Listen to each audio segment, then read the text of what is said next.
ఆన్లైన్లో ఔషధాల అమ్మకాలను వెంటనే ఆన్లైన్లో ఔషధాల అమ్మకాలను వెంటనే కెమిస్ట్ల ఐక్యత.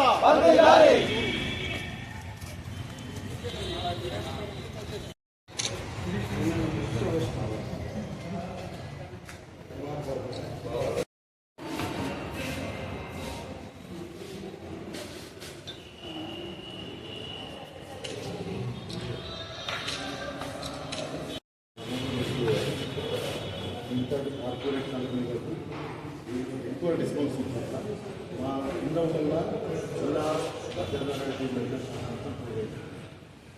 ఎంటైర్ దేశం లోపల 12 లక్షల మంది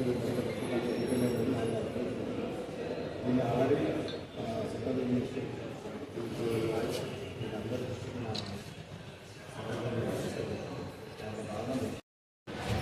all India organisation of chemist and druggist ఆధ్వర్యంలో వారి పిలుపు మేరకు దేశవ్యాప్తంగా ఉన్న మెడికల్ షాపులకు బంద్ పిలుపునివ్వడం జరిగింది.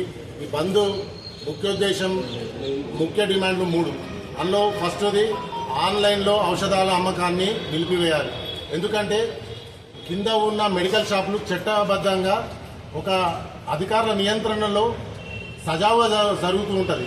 అసంటిది ఆన్లైన్లో ఔషధాల అమ్మకము అంటే విచ్చలవిడిగా ప్రిస్క్రిప్షన్, డాక్టర్ది ప్రిస్క్రిప్షన్ లేకుండా యాంటీబయాటిక్స్ కానీ హ్యాబిట్ ఫామ్ డ్రగ్స్ కానీ, అంతేకాకుండా మత్తునిచ్చే పదార్థాలను సరఫరా అయ్యే ఛాన్స్ ఉంది. కాబట్టి దీంతో ప్రజా ఆరోగ్యం చెడిపోవడమే కాకుండా యువత కూడా మత్తులో పడి చిత్తయ్యే ప్రమాదం ఉంది. అందుకోసమే ఆ ఆన్లైన్ డ్రగ్స్ అమ్మకాన్ని బంద్ చేయాలని చెప్పేసి డిమాండ్ చేస్తున్నాం. రెండోది స్పూరియస్ డ్రగ్స్, మంచి కంపెనీల ముసుగులో ఏవైతే మందులు ఉన్నాయో వాటిని నకిలీగా తయారు చేసి మార్కెట్లోకి తీసుకొచ్చి డిస్ట్రిబ్యూటర్లకు, రిటైలర్లకు తీసుకొచ్చి అమ్ముతున్నారు. తెలియకుండానే అమాయకమైన రిటైలర్స్ ప్లస్ ఈ డిస్ట్రిబ్యూటర్స్ మీద కేసులు అవుతున్నాయి. కాబట్టి మేము అధికార యంత్రాన్ని ఒకటే కోరుతున్నాం, ఎక్కడైతే మూలం ఉన్నదో, ఔషధాలు ఎక్కడైతే నకిలీ జరుగుతున్నాయో అక్కడ కట్టడి చేయండి అని మేము డిమాండ్ చేస్తున్నాం. అదేవిధంగా ఏదైతే కార్పొరేట్ కంపెనీలు వారికి అత్యధిక మార్జిన్ ఇచ్చి, మరి అంతేకాకుండా వాళ్ళకు డిస్కౌంట్స్ పెద్ద మొత్తంలో ఇచ్చి నేరుగా కంపెనీ నుంచి కొనుగోలు చేసే అవకాశం ఉంది. మరి మాకేమో కింద ఉన్న రిటైలర్స్కు డ్రగ్ ప్రైస్ కంట్రోల్ అనే ఒక నిబంధన మేరకు డిస్ట్రిబ్యూటర్కి ఇంత మార్జిన్ ప్లస్ రిటైలర్కి ఇంత మార్జిన్ అని చెప్పి ఆ లోబడి దానికే మేము వ్యాపారంకు కట్టుబడి ఉండాలి. మరి మాకు కూడా డీపీసీ తెస్తే నేరుగా మేము కంపెనీ నుంచే చేసుకుంటాం కదా.